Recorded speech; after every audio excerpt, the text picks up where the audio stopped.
At sa punto pong ito ay ating pong talakayin ng update patungkol sa mga programa ng kasalukuyang administrasyon dito sa Mr. President on the Go. Una nga po dyan mga kababayan, Pangulong Ferdinand R. Marcos Jr. kasalukuyan pong nasa Lao PDR para makiisa sa 44th at 45th ASEAN Summits at related summits. Nakipagpulong po ang ating Pangulo at ang kanyang counterpart sa mga kinatawan ng ASEAN Inter-Parliamentary Assembly o AIPA, kung saan binigyan diin ng Pangulo ang kahalagahan ng pagsusulong ng infrastructure development, supply chain connectivity, cybersecurity, agriculture at food security, MSMEs at climate change.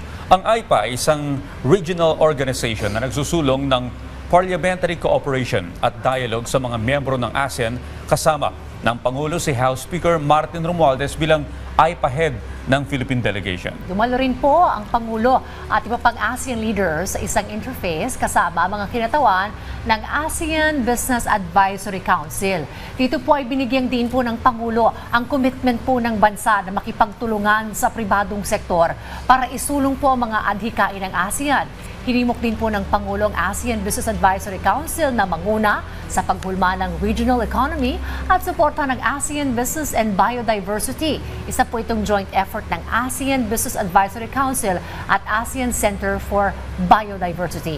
Si Go Negosyo founder Joey Concepcion naman po ang siyang chair ng ASEAN Business Advisory Council Philippines. Bukod po dyan mga kababayan ay nakiisa rin po ang ating Pangulo sa ASEAN Business and Investment Summit 2024, isang annual gathering o pagpupulong po na nakatuon sa pagpapalakas at pagpapalalim ng economic integration at collaboration sa ASEAN region. Well, dito po ay nagsama-sama yung mga global leaders, CEOs at key industry stakeholders para po talakayin ang papel ng private sector sa pagsusulong po ng mga reforma sa polisiya at pagpapalakas ng economic interconnectedness ng ASEAN.